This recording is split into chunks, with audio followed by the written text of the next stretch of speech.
कैसा जाएगा उधर?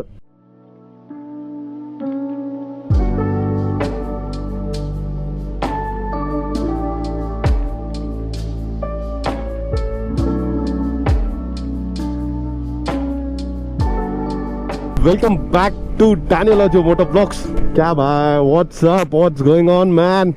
A beautiful day, 2026, the beautiful year. For those who will utilize the day, the year is there. வீட்டில் உட்காந்து daily activity பண்ணிக்கிட்டே இருந்தீங்கன்னா ஒன்றும் நடக்க போகிறது இல்லை. 9 to 5 job, it's not going to take you anywhere. So please do what you like. What is your passion? என்னடா இவ்வளோ எனர்ஜியாக பேசுகிறான் அப்படின்னு நினைக்காதீங்க. எல்லாம் ஒரு காரியம்தான், எல்லாம் ஒரு தாட் தான். ஒரே ஒரு விஷயம், கொஞ்சம் டவுன் ஆகிட்டோன்னு வச்சுங்களேன், தின்றுவானுங்க நம்மளை. அதனால் ஆல்வேஸ் ஒர்க் ஹார்ட். பார்த்தீங்களா, இவன் இந்த லோடை வச்சுக்கிட்டு எப்படா அங்கே போவ நீ? கைசா ஜாயகா உதர் பாபு பையா. இங்கே இதுதான் ஒரு பிரச்சனை. நேரோ ரோடு, எல்லா டைமும் டிராஃபிக்கு. My God, let me go. Small things, concentrate on what is highlighted. Tree should not be cut, but அதை வெட்டினா அதற்கான பனிஷ்மெண்ட் கண்டிப்பாக we have to, ஏதோ fine, whatever it is. Cutting tree, I think it's a half murder case. Petrol பண்ணணும். இங்கே மணி 12:41. Sir, ரோட்டில் நிறுத்தாதீங்க sir. Petrol pump அங்கே இல்லை, இங்கே தான் இருக்குது. இங்கே இருந்தால் போட்டு போகணும். அங்கேயும் போட முடியாது. இதுக்குதான் நான் காட்கப்படுத்தோடி நான் போகிறேன் ஐரோலி. ஸோ அதனால் எனக்கு செம்பூரில் போட்டு அங்கேருந்து கீழே அடித்து இந்த ஹைவேல கனெக்ட் பண்ணுவேன். இதுக்குன்னா 2 லிட்டர் 1 லிட்டர் பெட்ரோல் தான் இருக்கும் போல். அதுக்கு மேலே நம்ம ரிஸ்க்கெல்லாம் எடுக்க முடியாது. நேற்றே போட்டிருக்கணும், தப்பு பண்ணி விட்டேன். இந்த பெட்ரோல் பம்பில் பெட்ரோல் ஃபில் பண்ணிவிட்டு அங்கேருந்து கீழேருந்து நேராக இங்கேருந்து ஹைவேல கனெக்ட் ஆகிடலாம்.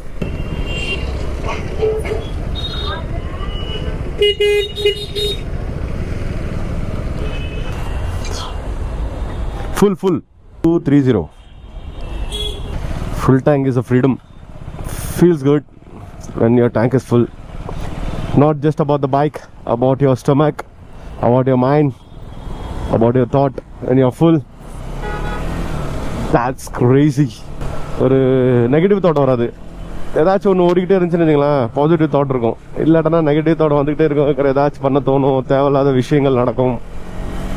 ஏன் அதனால பைக்கில் பெட்ரோலு போட்டு நல்லா ஓட்டுங்க. அதனால ஒன்றும் நடக்காது. அதனால இந்த பஞ்சு ரைட் எடுக்கிறான், நம்மளுக்கும் ரைட் போகணும். இங்கேருந்து தானே வரைக்கும், ஐ திங்க் தானேக்கு கொஞ்சம் முன்னாடி வரைக்கும் பெட்ரோல் பம்ப் இல்லை ஃப்ரம் யுவர். ஓகேவா, காட்கப்பூர்லேயும் கிடையாது, விக்ரோலிலையும் கிடையாது, தென் முலுன்லேயும் கிடையாது. போகணும் இருக்குது, ஆனால் உள்ளே போகணும் கொஞ்சம். இதே மாதிரி நம்ம எப்படி உள்ளே வந்துட்டு வெளியே போகிறோம், அதே மாதிரி கொஞ்சம் மெயின் ரோட்லேயே இல்லை. மெயின் ரோட்டில் ஒரு பெட்ரோல் பம்ப் இருந்துச்சு கமிஷனருக்கு. அதை அந்த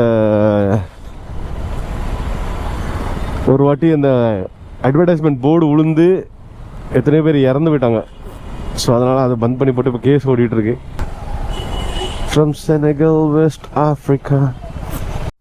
Okay, so we are going to complete 16,000 kilometers. So last week I think it was 15 and this week it's 16. Still more kilometers to go, buddy. So இப்போதான் 11 மணிக்கு ஆஃபீஸ்லேருந்து கிளம்புறேன். And you can see எவ்வளோ சைலண்டாக இருக்குது பார்த்தீங்களா. ஏதோ பூத் பங்களா கூட. சரி, ஓகே, அங்கே 2-3 பேர் பேசிகிட்டு இருக்கிறானுங்க. அதனால் பிரச்சனை இல்லை. அங்கங்கே லைட் இருக்குது. இல்லைன்னா இந்த பார்க்கிங் ஸ்லாட்டில் யாராச்சும் ஒத்தையில் விட்டேன்னு வச்சுங்களேன், அவ்வளோதான், செத்துருவானுங்க. இந்த இருட்டுக்கு கொஞ்சம் பயப்படுறானுல, கூட்டு வந்து இங்கே விடணும். சரிங்களா, அந்த பக்கம்லாம் என்ன இருக்குன்ட்டு ஒன்றுமே தெரியல. என் வண்டி வேறு இவ்வளோ தூரத்தில் கொண்டு வந்து நிப்பாட்டி வச்சுருக்கேன். நல்லா இருக்கணும்னு நினச்சால் இருக்கோட மடிக்கிறானுங்கோ.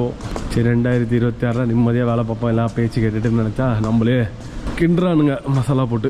என்ன பண்ணன்னு தெரில, புலம்பிட்டே நைட்டு 11 மணிக்கு போகிறேன். 11 மணி பாருங்கள், டைம் பாருங்கள், 11 மணி. ஓகேவா, தெரிய மாட்டேங்குதா? தெரியுதா?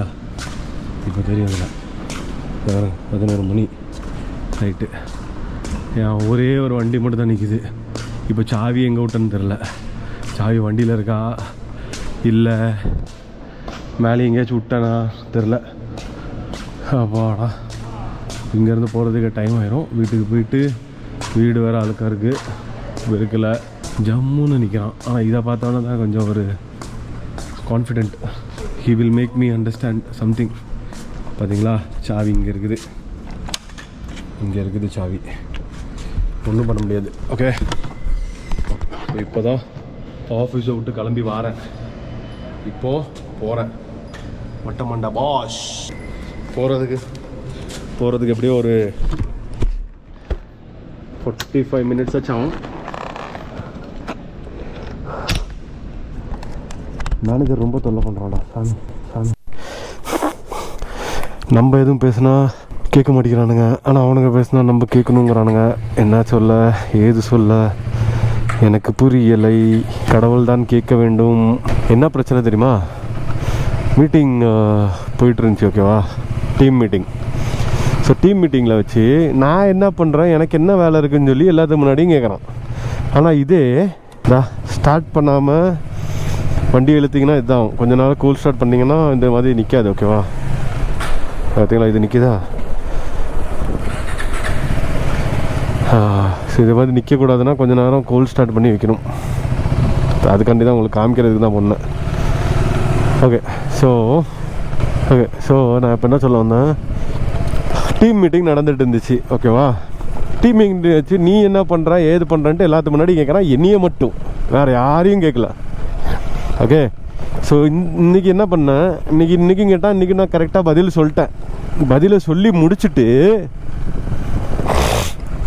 வேலை பண்ணுறதுக்கெலாம் நான் இன்றைக்குமே டிலே பண்ண மாட்டேன். ஏன்னா எனக்கு தெரியும் இங்கே ஜாஸ்தி வேலை கிடையாது. ஒரு நம்ம லெவலுக்கான வேலை ஒரு 90% தான் இருக்குது, 10% வந்து ஃப்ரீ தான். அதனால் ரொம்ப ப்ரெஷர்லாம் இல்லை, பண்ணலாம் அப்படின்னு சொல்லிட்டு ஒரு கான்ஃபிடென்ட். ஓகே, ஸோ அந்த ஒரு டீம் மீட்டிங்கில் வச்சு தலைவர் என்ன தெரியுமா பண்ணுறாரு, என்னையை மட்டும் கேட்குறான், என்னடா பண்ண, நீ என்ன பண்ணுற, உனக்கு டாஸ்க் என்ன, நீ என்னெல்லாம் பண்ணுற, ஷெட்யூல் எனக்கு சொல்லுங்கிறான் எல்லாத்துக்கு முன்னாடி வச்சு.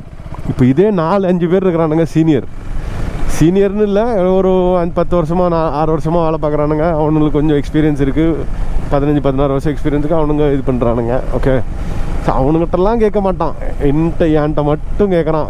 இது ஃபஸ்ட்டு வாட்டி இல்லை, 4-5 வாட்டி நடந்துருச்சு. ஸோ அதனால் 3-4 வாட்டி விட்டேன், 4வது வாட்டி விட்டேன், 5வது வாட்டி விட்டேன். இன்றைக்கி 2026 நியூ இயர் அன்றைக்கி இப்போ தான் ஃபஸ்ட் நாளுக்கு ஆஃபீஸ்க்கு வந்திருக்கேன். பெரிய பிடுங்கி மாதிரி என்கிட்ட கேட்டான். சரி போடா மயிருன்னு சொல்லிட்டு அவன்கிட்ட ஒன்றுமே சொல்ல. இதை தான் சொன்னேன் அவன்கிட்ட. என்ன சொன்னேன்,